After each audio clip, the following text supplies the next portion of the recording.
El camino a Cristo, capítulo 3. Un poder misterioso que convence. ¿Cómo se justificará el hombre con Dios? ¿Cómo se hará justo el pecador? Solo por intermedio de Cristo podemos ser puestos en armonía con Dios y con la santidad. Pero ¿cómo debemos ir a Cristo? Muchos formulan hoy la misma pregunta que hizo la multitud el día de Pentecostés, cuando, convencida de pecado, exclamó: ¿qué haremos? La primera palabra de la contestación del apóstol Pedro fue: arrepentíos. Poco después, en otra ocasión dijo: arrepentíos pues, y volveos a Dios, para que sean borrados vuestros pecados. El arrepentimiento comprende tristeza por el pecado y abandono del mismo. No renunciamos al pecado a menos que veamos su pecaminosidad. Mientras no lo repudiemos de corazón, no habrá cambio real en nuestra vida. Muchos no entienden la naturaleza verdadera del arrepentimiento. Muchas personas se entristecen por haber pecado y aún se reforman exteriormente porque temen que su mala vida les acarree sufrimientos. Pero esto no es arrepentimiento en el sentido bíblico. Lamentan el dolor más bien que el pecado. Tal fue el pesar de Esaú cuando vio que había perdido su primogenitura para siempre. Balaam, aterrorizado por el ángel que estaba en su camino con la espada desenvainada, reconoció su culpa porque temía perder la vida, mas no experimentó un sincero arrepentimiento del pecado. No cambió de propósito ni aborreció el mal. Judas Iscariote, después de traicionar a su Señor, exclamó: he pecado entregando la sangre inocente. Esta confesión fue arrancada a su alma culpable por un tremendo sentimiento de condenación y una pavorosa expectación de juicio. Las consecuencias que habría de cosechar le llenaban de terror, pero no experimentó profundo quebrantamiento de corazón, ni dolor en su alma por haber traicionado al Hijo Inmaculado de Dios y negado el Santo de Israel. Cuando el faraón de Egipto sufría bajo los juicios de Dios, reconocía su pecado a fin de escapar el castigo, pero volvía a desafiar al cielo tan pronto como cesaban las plagas. Todos los mencionados lamentaban los resultados del pecado, pero no experimentaban pesar por el pecado mismo. Pero cuando el corazón cede a la influencia del Espíritu de Dios, la conciencia se vivifica y el pecador discierne algo de la profundidad y santidad de la sagrada ley de Dios, fundamento de su gobierno en los cielos y en la tierra. La luz verdadera que alumbra a todo hombre que viene a este mundo ilumina las cámaras secretas del alma y quedan reveladas las cosas ocultas. La convicción se posesiona de la mente y del corazón. El pecador reconoce entonces la justicia de Jehová y siente terror de aparecer en su iniquidad e impureza delante del que escudriña los corazones. Ve el amor de Dios, la belleza de la santidad y el gozo de la pureza. Ansía ser purificado y restituido a la comunión del cielo. La oración de David, después de su caída, ilustra la naturaleza del verdadero dolor por el pecado. Su arrepentimiento fue sincero y profundo. No se esforzó él por atenuar su culpa y su oración no fue inspirada por el deseo de escapar al juicio que le amenazaba. David veía la enormidad de su transgresión y la contaminación de su alma. Aborrecía su pecado. No solo pidió perdón, sino también que su corazón fuese purificado. Anhelaba el gozo de la santidad y ser restituido a la armonía y comunión con Dios. Este era el lenguaje de su alma. Bienaventurado aquel cuya transgresión ha sido perdonada y cubierto su pecado. Bienaventurado el hombre a quien Jehová no atribuye la iniquidad y en cuyo espíritu no hay engaño. Apiádate de mí, oh Dios, conforme a tu misericordia, conforme a la muchedumbre de tus piedades, borra mis transgresiones. porque yo reconozco mis transgresiones y mi pecado está siempre delante de mí. Purifícame con hisopo y seré limpio. Lávame y quedaré más blanco que la nieve. Crea en mí, oh Dios, un corazón limpio y renueva un espíritu recto dentro de mí. No me eches de tu presencia y no me quites tu Santo Espíritu. Restitúyeme el gozo de tu salvación y el espíritu de gracia me sustente. Líbrame del delito de sangre, oh Dios, el Dios de mi salvación. Cante mi lengua tu justicia.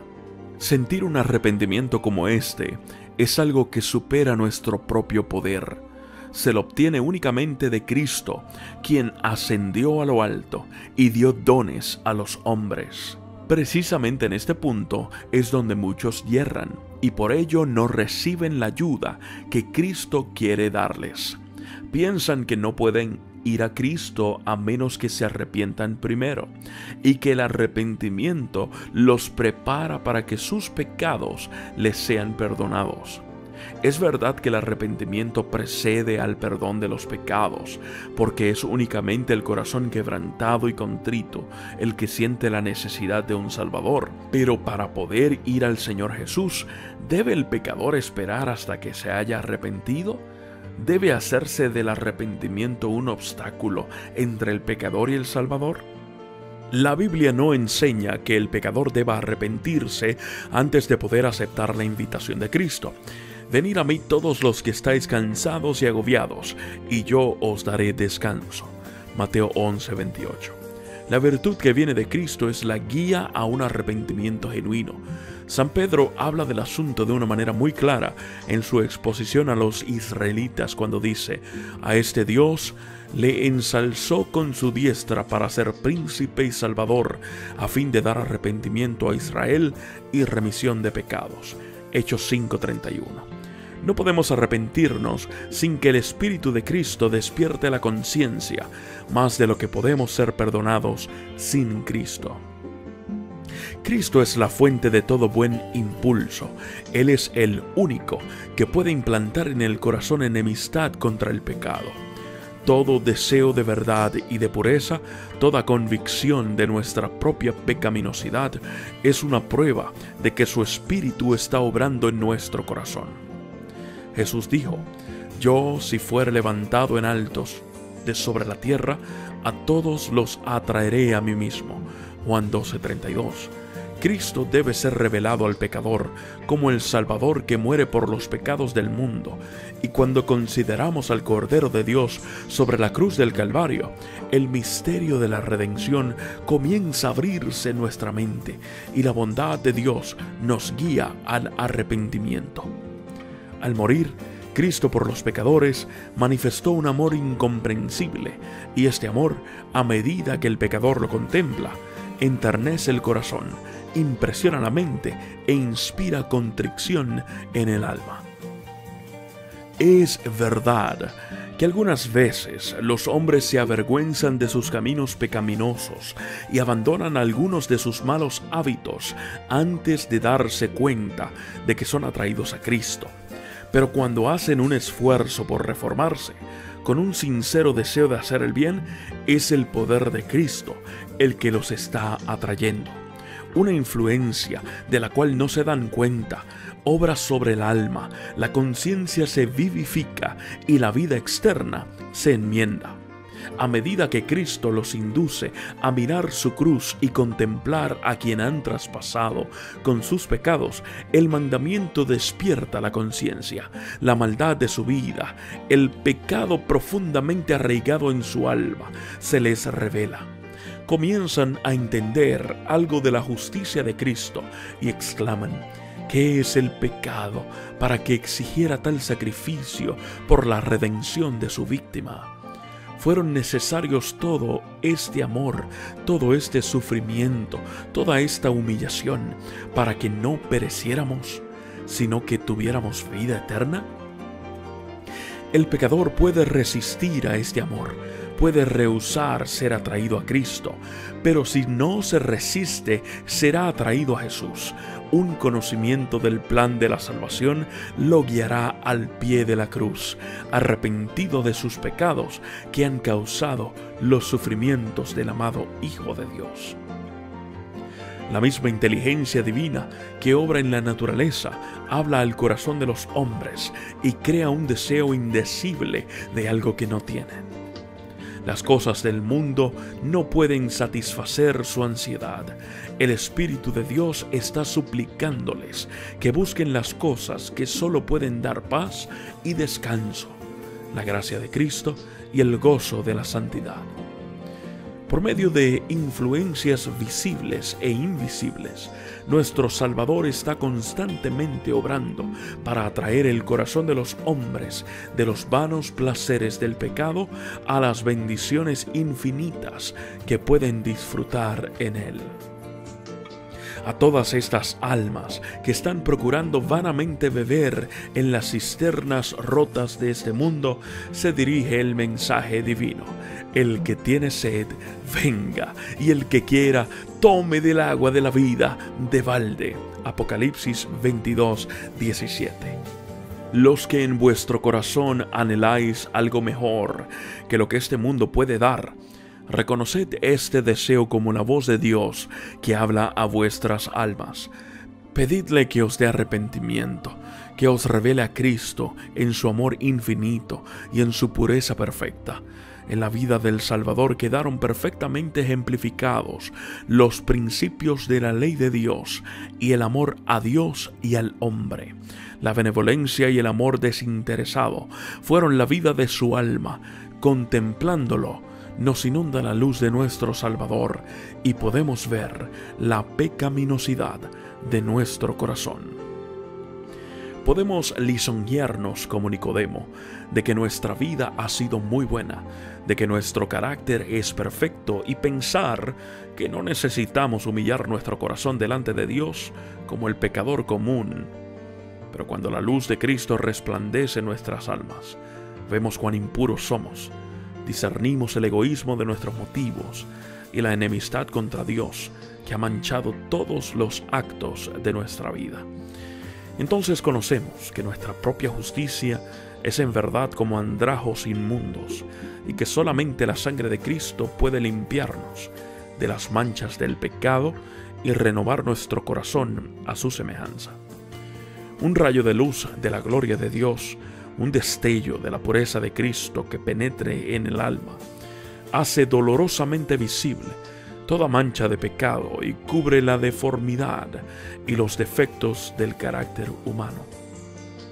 Hace patentes los deseos impuros y la infidelidad del corazón y la impureza de los labios. Los actos de deslealtad del pecador que anulan la ley de Dios quedan expuestos a su vista y su espíritu se aflige y se oprime bajo la influencia escudriñadora del Espíritu de Dios. Se aborrece a sí mismo, viendo el carácter puro y sin mancha de Cristo. Cuando el profeta Daniel vio la gloria que rodeaba al mensajero celestial que le había sido enviado, se sintió abrumado por su propia debilidad e imperfección. Describiendo el efecto de la maravillosa escena, dice: «No quedó en mí esfuerzo, y mi lozanía se me demudó en palidez de muerte, y no retuve fuerza alguna». Daniel 10:8.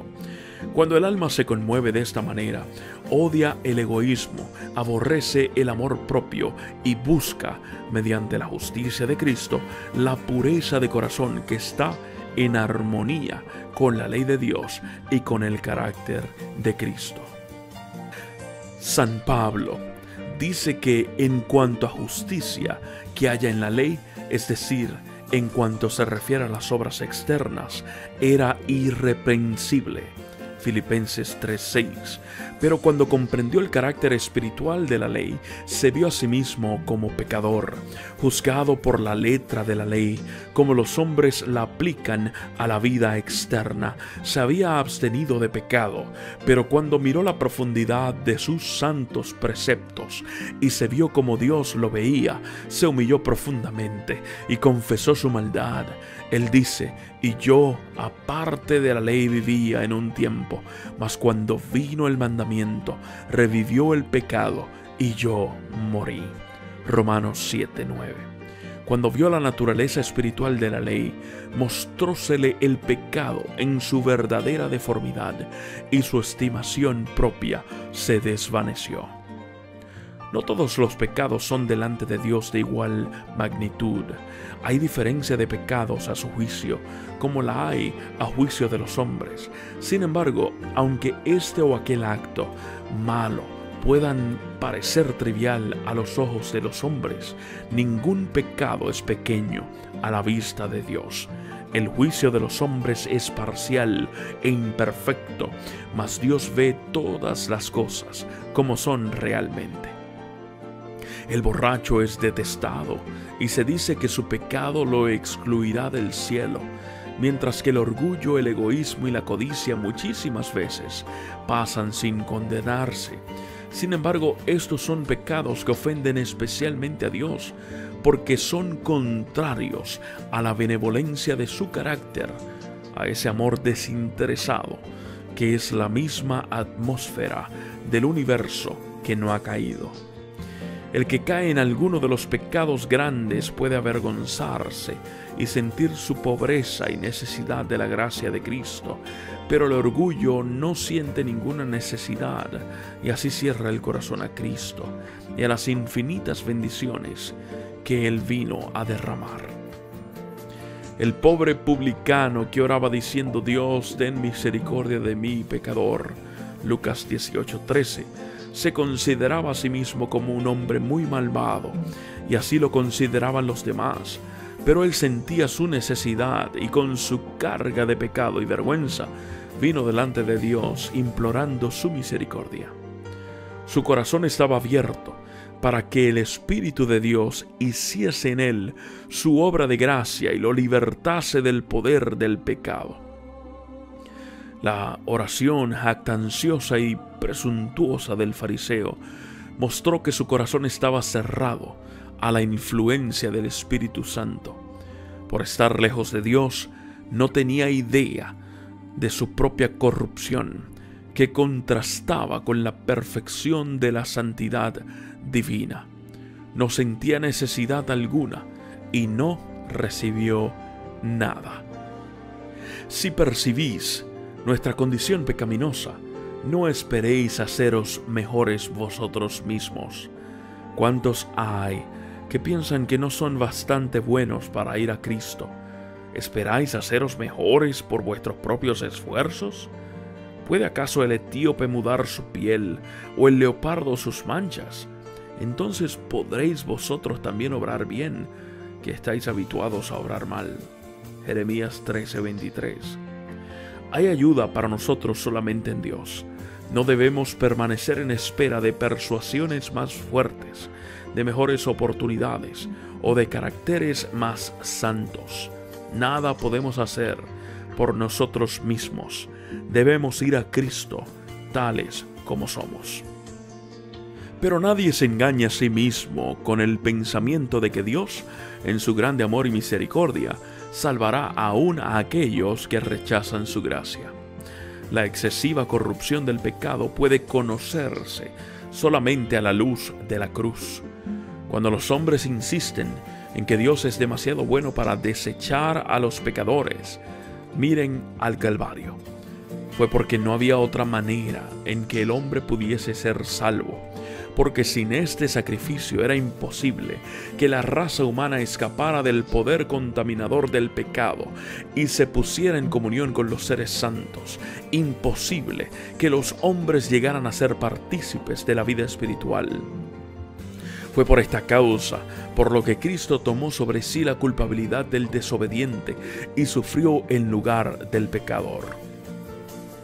el amor, los sufrimientos y la muerte del Hijo de Dios, todo da testimonio de la terrible enormidad del pecado y prueba que no hay modo de escapar de su poder ni esperanza de una vida más elevada, sino mediante la sumisión del alma a Cristo.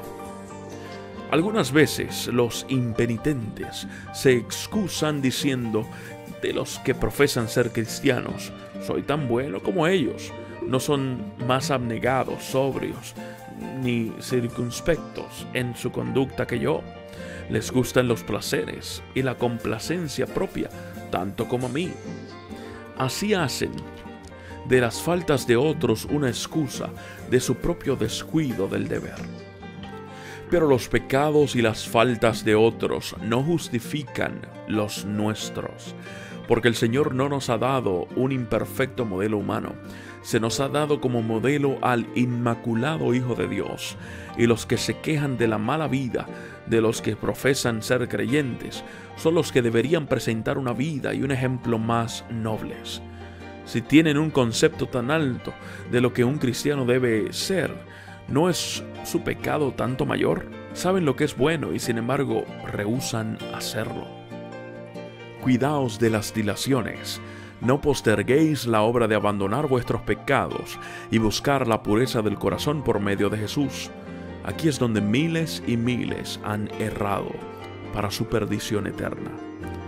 No insistiré sobre la brevedad e incertidumbre de la vida, pero hay un terrible peligro, un peligro que no se entiende suficientemente en retardarse en ceder a la invitación del Espíritu Santo de Dios, en preferir vivir en el pecado, porque tal demora consiste realmente en eso. El pecado, por pequeño que se suponga, no puede consentirse sino a riesgo de una pérdida infinita. Lo que no venzamos nos vencerá y determinará nuestra destrucción. Adán y Eva se persuadieron de que por una cosa de tan poca importancia como comer la fruta prohibida, no podrían resultar tan terribles consecuencias como Dios les había declarado. Pero esta cosa tan pequeña era la transgresión de la santa e inmutable ley de Dios. Separaba de Dios al hombre y abría las compuertas de la muerte y de miserias sin número sobre nuestro mundo. Siglo tras siglo ha subido de nuestra tierra un continuo lamento de aflicción, y la creación aún gime bajo la fatiga terrible del dolor, como consecuencia de la desobediencia del hombre. El cielo mismo ha sentido los efectos de la rebelión del hombre contra Dios. El Calvario está delante de nosotros como un recuerdo del sacrificio asombroso que se requirió para expiar la transgresión de la ley divina. No consideremos el pecado como cosa trivial. Toda transgresión, todo descuido o rechazo de la gracia de Cristo obra indirectamente sobre vosotros, endurece el corazón, deprava la voluntad, entorpece el entendimiento y no solamente os hace menos inclinados a ceder, sino también menos capaces de ceder a la tierna invitación del Espíritu de Dios. Muchos están apaciguando su conciencia inquieta con el pensamiento de que pueden cambiar su mala conducta cuando quieran, de que pueden tratar con ligereza las invitaciones de la misericordia y sin embargo seguir siendo llamados. Piensan que después de menospreciar el Espíritu de gracia, después de echar su influencia del lado de Satanás, en un momento de terrible necesidad pueden cambiar de conducta. Pero esto no se hace tan fácilmente. La experiencia y la educación de una vida entera han amoldado de tal manera el carácter que pocos desean después recibir la imagen de Jesús. Un solo rasgo malo de carácter, un solo deseo pecaminoso, acariciado persistentemente, neutraliza a veces todo el poder del Evangelio. Toda indulgencia pecaminosa fortalece la aversión del alma hacia Dios. El hombre que manifiesta un descreído atrevimiento o una impasible indiferencia hacia la verdad no está sino cegando la cosecha de su propia siembra. En toda la Biblia no hay amonestación más terrible contra el hábito de jugar con el mal que las palabras del hombre sabio cuando dice: prenderán al impío sus propias iniquidades. Proverbios 5:22. Cristo está pronto para libertarnos del pecado, pero no fuerza la voluntad. Y si por la persistencia en el pecado la voluntad misma se inclina enteramente al mal y no deseamos ser libres, sino queremos aceptar su gracia, ¿qué más puede hacer? Hemos obrado nuestra propia destrucción por nuestro deliberado rechazo de su amor. He aquí ahora es el tiempo. Acepto. He aquí ahora es el día de salvación. 2 Corintios 6:2. Hoy, si oyere su voz, no endurezcáis vuestros corazones. Hebreos 3:7 y 8. El hombre ve lo que aparece, mas el Señor ve el corazón. 1 Samuel 16:7. El corazón humano, con sus encontradas emociones de gozo y de tristeza, el extraviado y caprichoso corazón, morada de tanta impureza y engaño. Él sabe sus motivos, sus mismos intentos y miras. Id a él con vuestra alma manchada como está. Como el salmista, abrid sus cámaras al ojo que todo lo ve, exclamando: escudriñame, oh Dios, y conoce mi corazón. Ensáyame y conoce mis pensamientos. Y ve si hay en mí algún camino malo, y guíame en el camino eterno. Salmo 139, 23 y 24. Muchos aceptan una religión intelectual, una forma de santidad, sin que el corazón esté limpio. Sea vuestra oración: crea en mí, oh Dios, un corazón limpio y renueva un espíritu recto dentro de mí. Salmo 51:10. Sed leales con vuestra propia alma, sed tan diligentes, tan persistentes, como lo seríais si vuestra vida mortal estuviera en peligro. Este es un asunto que debe arreglarse entre Dios y vuestra alma, arreglarse para la eternidad, una esperanza supuesta, y nada más llegará a ser vuestra ruina. Estudiad la palabra de Dios con oración. Esa palabra os presenta en la ley de Dios y en la vida de Cristo los grandes principios de la santidad, sin la cual nadie verá al Señor. Convence de pecado, revela plenamente el camino de la salvación. Prestadle atención como a la voz de Dios que os habla. Cuando veáis la enormidad del pecado, cuando os veáis como sois en realidad, no os entreguéis a la desesperación, pues a los pecadores es a quienes Cristo vino a salvar. No tenemos que reconciliar a Dios con nosotros, sino, oh maravilloso amor, Dios estaba en Cristo, reconciliando consigo mismo al mundo. 2 Corintios 5:19. Él está solicitando por su tierno amor los corazones de sus hijos errados. Ningún padre, según la carne, podría ser tan paciente con las faltas y yerros de sus hijos, como lo es Dios con aquellos a quienes trata de salvar. Nadie podría arguir más tiernamente con el pecador. Jamás labios humanos han dirigido invitaciones más tiernas que Él al extraviado. Todas sus promesas, sus amonestaciones, no son sino la expresión de su indecible amor. Cuando Satanás viene a decirte que eres un gran pecador, mira a tu Redentor y habla de sus méritos. Lo que te ayudará será el mirar su luz.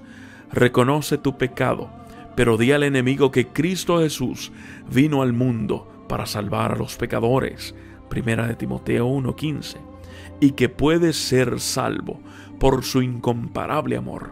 Jesús hizo una pregunta a Simón con respecto a dos deudores. El primero debía a su señor una suma pequeña y el segundo una suma muy grande, pero él perdonó a ambos. Y Cristo preguntó a Simón: ¿cuál deudor amaría más a su señor? Simón contestó: aquel a quien más perdonó. Lucas 7:43.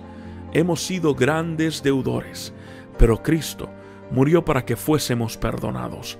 Los méritos de su sacrificio son suficientes para presentarlos al Padre en nuestro favor. Aquellos a quienes ha perdonado más, lo amarán más y estarán más cerca de su trono, alabándolo por su grande amor e infinito sacrificio. Cuanto más plenamente comprendemos el amor de Dios, más nos percatamos de la pecaminosidad del pecado. Cuando vemos cuán larga es la cadena que se nos ha arrojado para rescatarnos, cuando entendemos algo del sacrificio infinito que Cristo ha hecho en nuestro favor, el corazón se derrite de ternura y contrición.